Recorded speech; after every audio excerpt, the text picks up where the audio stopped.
The votes are in and the winners and losers are announced. That's our lead story with Chuck Stokes, Beth LeBlanc, Zoe Clark, and Bill Ballenger to discuss same. So sit in with us as we get the election year inside out, off the record. Production of Off the Record is made possible in part by Bellwether Public Relations, a full-service strategic communication agency partnering with clients through public relations, digital marketing, and issue advocacy. Learn more at bellwetherpr.com.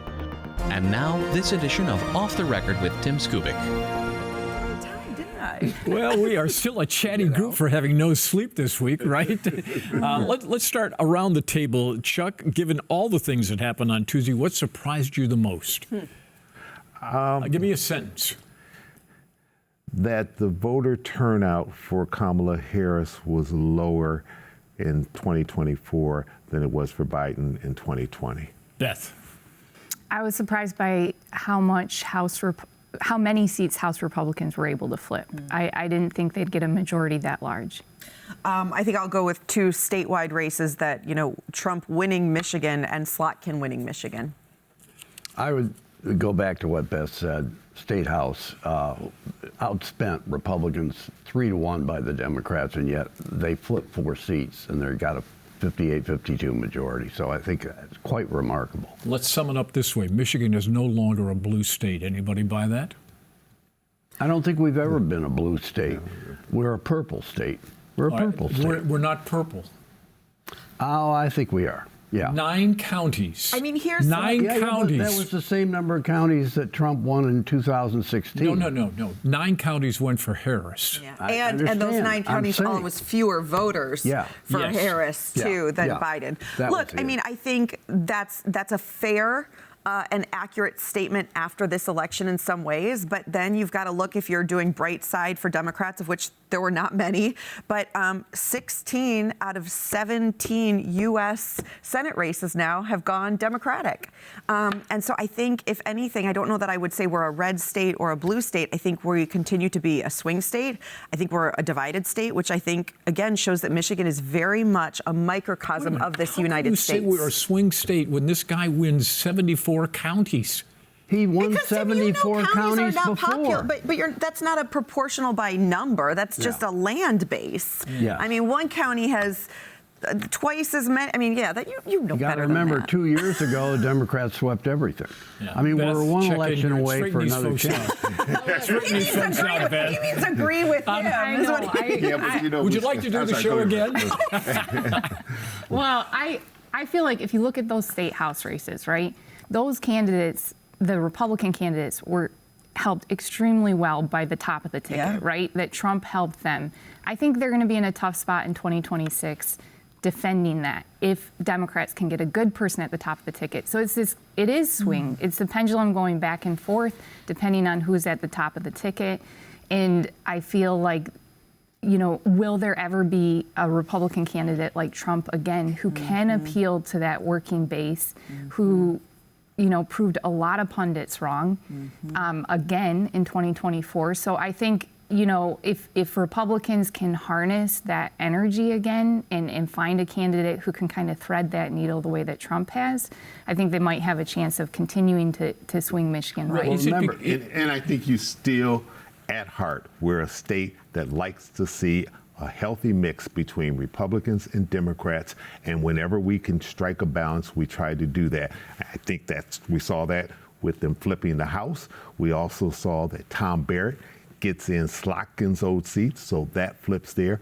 By the same token, even though Kamala Harris didn't win here, came close, but didn't win, look at the Michigan Supreme Court. The 2 people that Whitmer wanted on there, they got on there, and now the balance is solidly Democratic. You got a 5-2 majority on there. So you get a mix here. But is it because the Republicans ran such a brilliant campaign, or the Democrats just didn't get it? Yes. I think it's. I mean, I don't think that's a mutually exclusive. The abortion issue that they ran in legislative races apparently did not bring people to the polls. Yeah, that they thought it would. I think, Tim, too, when you saw, again, at the state house level, right, those abortion ads against some of those vulnerable Republican candidates, they didn't work. There were at least 3 seats that were very vulnerable for Republicans, and Democrats couldn't pull it off. And they were kind of like these cookie cutter abortion ads that they ran in all of those vulnerable districts, and they couldn't get any traction with them. And there was no, which granted, it would have been difficult to break through the advertising at the top of the ticket to do anything different with these state house candidates. But there was no district-specific ads or candidate-specific ads. It was kind of lacking there. Republicans did a much better job of running in specific districts. Look, the Democrats spent $37 million on state house races, more than twice as much as 2 years ago when they got the majority, and they got wiped out. I mean, again, but if we're talking money, I mean, the Kamala Harris campaign raised $1 billion. And had a better organization. And some could argue had a better organization, a better ground game, some could argue, or thought they had a better ground game, and yet we still saw that. So, I mean, again, if we're talking money talks, right, the money put in campaigns certainly does not necessarily portend the outcome. But if we're talking money in terms of as a reason that folks voted, what we know, I mean, it's the James Carville, it's the economy, stupid, right? You had 2 major issues, and whether it's national and trickled all the way down to state and local. And you're right, the economy and immigration and borders and concerns that people have in terms of who's coming into this country and how they're coming into this country and how they're integrating into this country. Those were major issues they couldn't escape. And even though Kamala Harris tried very, very hard, and I think ran a good race, still only had 107 days. She was thrown into that position, and she tried to paint herself as this agent of change in the future, and she was still part of the administration that people said they were angry with, and it's hard historically to do that. It's been nearly 40 years since a vice president took over after a sitting president of the same party, and that would be on top of the fact that, again, you had the sitting president, Joe Biden, historic unapproval numbers. I mean, when you actually look at this idea of change, that's what folks said they wanted. And this was not an election where people, at least in Michigan, did not turn out and vote. And Trump was good at zipping into the fact of this revenge factor from 4 years ago. People who felt as though he won, even though we all know he didn't in terms of the technicalities of the election, but they still felt like, we're going to get you back, and this time we're going to do it. And he did it both with the popular vote and with the electoral college. Somebody in the two together. Look, Kamala Harris carried Marquette County, right? Okay, Democrats always carry Marquette, but guess what? Jen Hill, the state representative, lost that seat for the first time in almost a century to the Republicans. Years, right? And look, it was all based on because votes in the legislature. Jen Hill took vote after vote after vote that sounded like she came from Detroit or Ann Arbor. And her opponent, Carl Bonac, ran on a theme of the weatherman. Not that there's anything wrong with that. Peninsula over party. And the Democrats spent a ton of money up there, over $1 million, Jen Hill, on negative ads against Bonac, trying to present him as a kook. And everybody up there knows Bonac. He was the meteorologist for 30 years. And it just didn't fly. I mean, I talked up there 2 months ago, and they said those ads are backfiring. And the Democrats squandered over $1 million up there and lost that seat for the first time in a century. Have we blown away the myth that the more people that vote in Michigan, the better the Democrats do? Is that now history? Yes, it is. Yes. Yes, it is. That's, I mean, what I was going to say, right, is 5.67 million Michiganders. A record. 78%. 79%. Let's go with that, okay. We've never seen a turnout like that. And yes, that is the thing the thread that I've really been picking at, that my whole life it's tend to be, right, that the more folks who turn out in Michigan, Democrats do better. And this is the first time that that's just not the case. And so when you asked, was it Democrats running a poor campaign or is it Republican messaging? I mean, it's all of the things, what you saw. And again, going back to what you mentioned, the popular vote, let's not forget that, Hillary Clinton won the popular vote, right? Al Gore won the popular vote. Kamala Harris did not even win the popular vote. That is telling. Did she spend too much time telling us what we already knew, that nobody likes Donald Trump. She did. That rather than saying, I'm the new person on the block, there was no vision. She goes on the TV show and is asked the question, how will it be different? She says, I don't think it's going to be that much different. So people have said that was the election right there. Is that too simplistic, guys? No, that's absolutely right. She never presented a coherent, positive vision of what she would do. And did she need to throw Joe Biden under the bus? Probably, in retrospect, that wasn't going to happen. I also think she didn't tap into the frustration of people on the economy. I think it was recognized once in a while, but I don't think there was enough of, or she didn't connect on that issue. The economy was doing well. Well, no, but Tim, I'm telling you repeatedly, people I talk to at Harris rallies, at Trump rallies, going door to door with these Republican and Democratic candidates, every door they knocked on, people said the one issue was affordability. That even some union members told me, I am making more than I ever have, but the cost of living is higher than it ever has been, and I can't. So, that what you said, that the economy overall is doing well, and I think at the beginning of the campaign, they tried to give that message, that they said, well, on a macro level, inflation is receding, or it's stopped. Yes. And I think, to their credit, they stopped that early on, but I think that kind of showed a disconnect. It was a little bit like an ivory tower take on what was happening. And I think on the ground, people were really struggling with costs, and I think that drove them to a certain extent. And you couldn't throw Joe Biden under the bus, even if she wanted to. And it's not the character of her to be able to do that. She was in that position because of Joe Biden. Bad debate performance, whatever you want to say. She got that opportunity to be a historic vice president. Never have we had a woman in that position because of Joe Biden, and then an opportunity to run for president because of Joe Biden. And she could have run the risk of turning off Democrats who still liked Joe Biden if she had done that and seemed like she was disloyal. But she could have given a better answer to that question. Could Mr. Biden have helped her out by saying, I've talked to my vice president, and I basically said to her, look, this is now your ball game. Okay, forget about all the stuff that I did.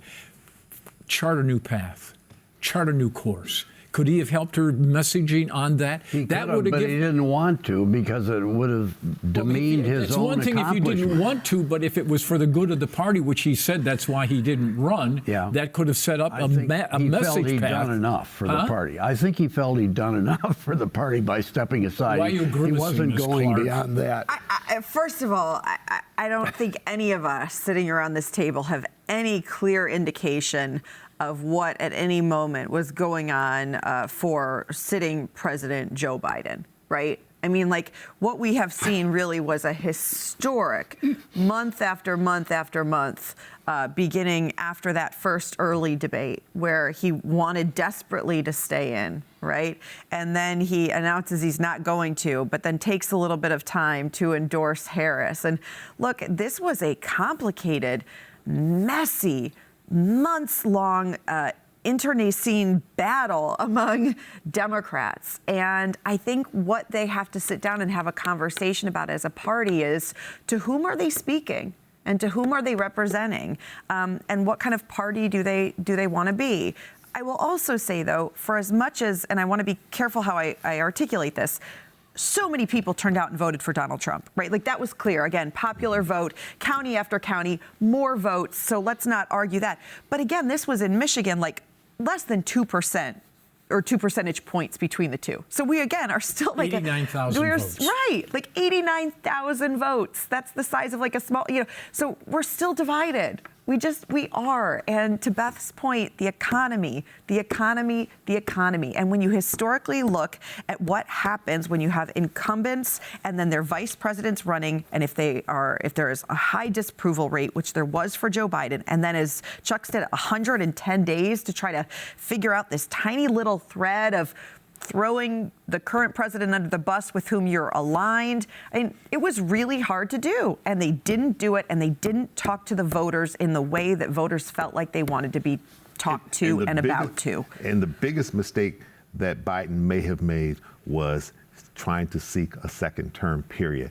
A lot of people saw him as a transitional president, and if he had said at the beginning of all this, I'm not going to run again, but I'm throwing my support behind Kamala Harris, then well, it could have been a messy primary, but he would have given her more opportunity to build her case for being the next president of the United States. She still would have been attached to his administration, but she wouldn't have had to do it in 100, 710 days. This is what I mean about no one, I think, can fully understand the decisions that the Biden team decided to make early on, because to your point, the Whitmers, the Buttigiegs, the Josh Shapiros, there was a lot of folks, the Gavin Newsoms, there were names out there last year, 2 years ago, when internal Democrats started to have this conversation and Joe Biden continued to say, no, I'm going to run. Former Governor John Engler say yesterday that the Democrats could have won with anybody else but Kamala Harris.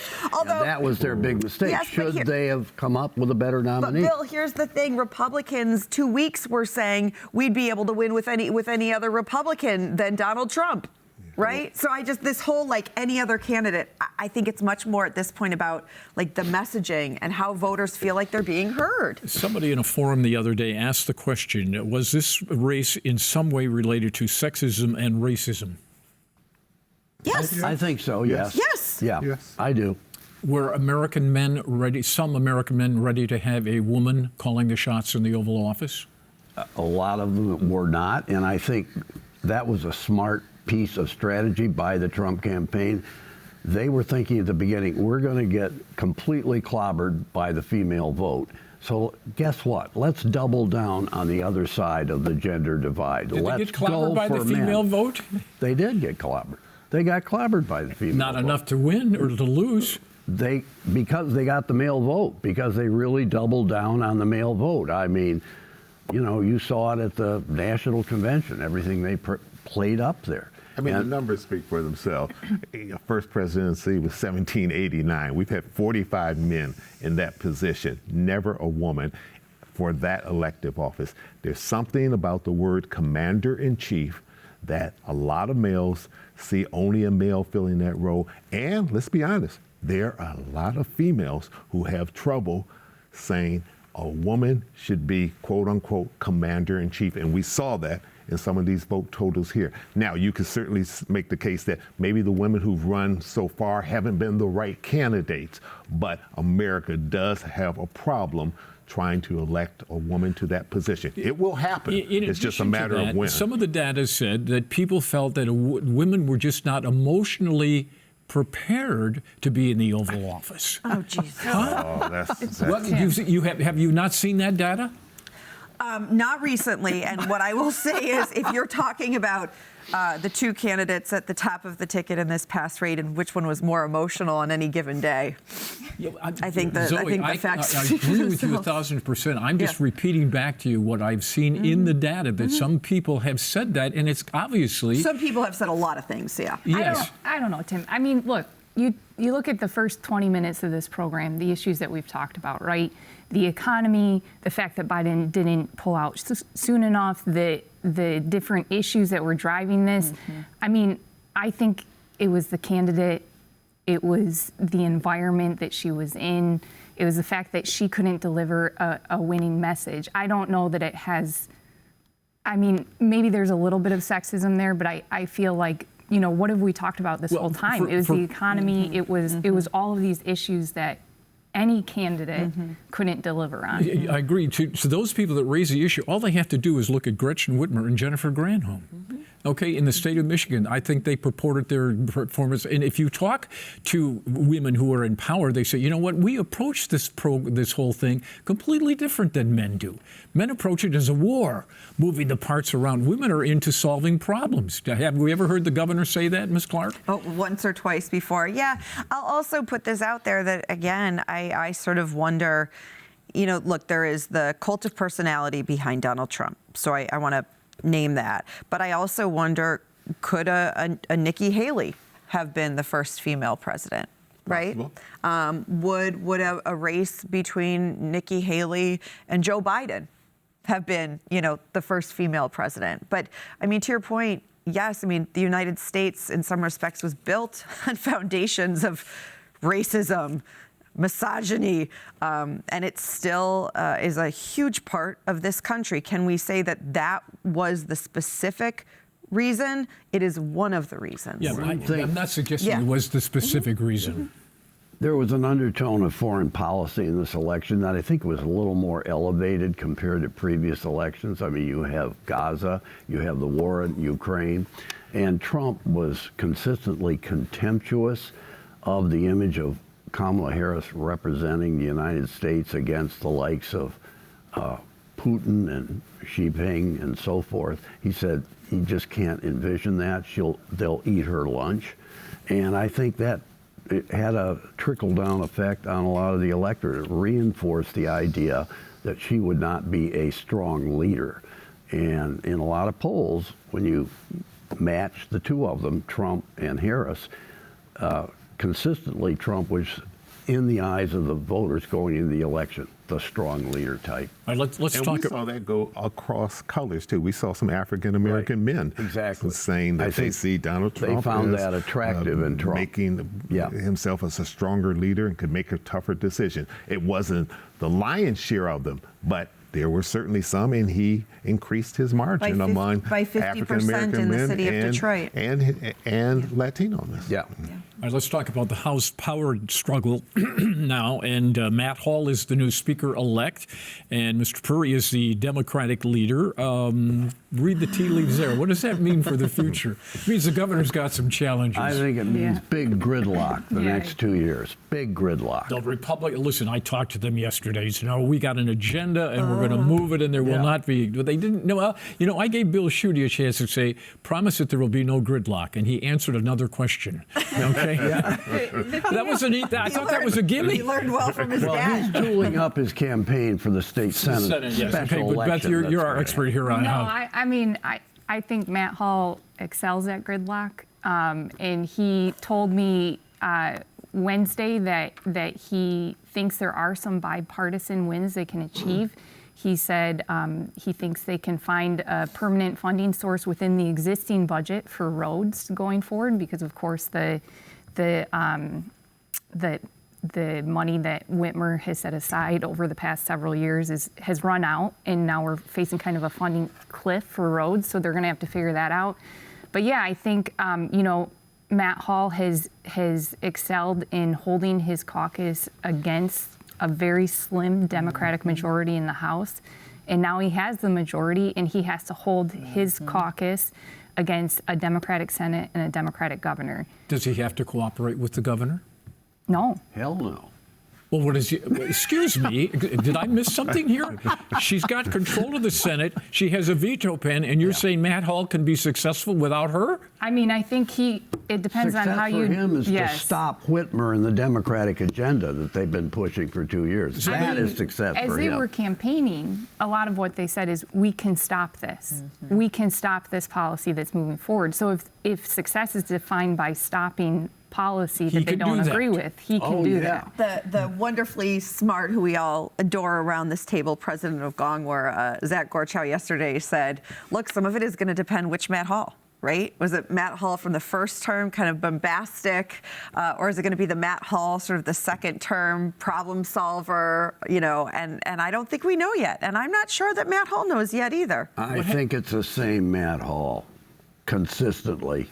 Oh, really? That's a straight line. He hasn't changed, and he won't change. Tom Kuntz I was told yesterday, was confident going in that he had 34 votes. Oh, my God. And, look. Just a second, okay, and we remind everybody around the table, we've covered the elections. I remember Lynn Jondal, okay, and Joe Forbes from years ago. Sure. Both told me, Timmy, walking into the room, I got the votes. I got the votes. I got the votes, and they ended up with 5 votes or something like that, Yeah. Well, they had votes, but not enough. And you also don't walk into something and say to Tim Skubick, I don't have the votes. Well, you're not going to do that, though. Turn away. Those guys might have. They were unusual enough. Touche. Look, I think this next, let's remember, right, that the first 4 years of Governor Gretchen Whitmer's first term, it was divided government. Yes. Right. So we've seen this movie before. It's different actors and different players, but we have seen this situation before in Lansing, and it's going to be fascinating to watch. You folks don't believe he will reach out to her to try to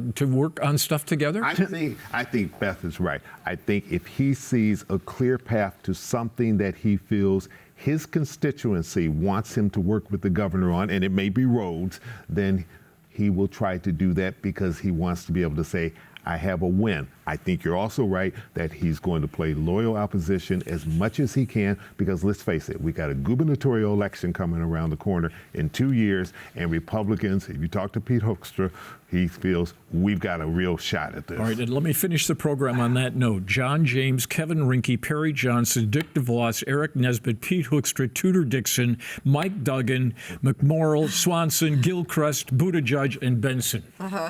I know. Really, you should have listed who's not possibly running. It would have been shorter.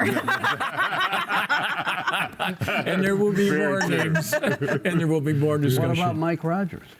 Let's add him to the list. Okay, thank you. There's another one. Our point is that I kid you not.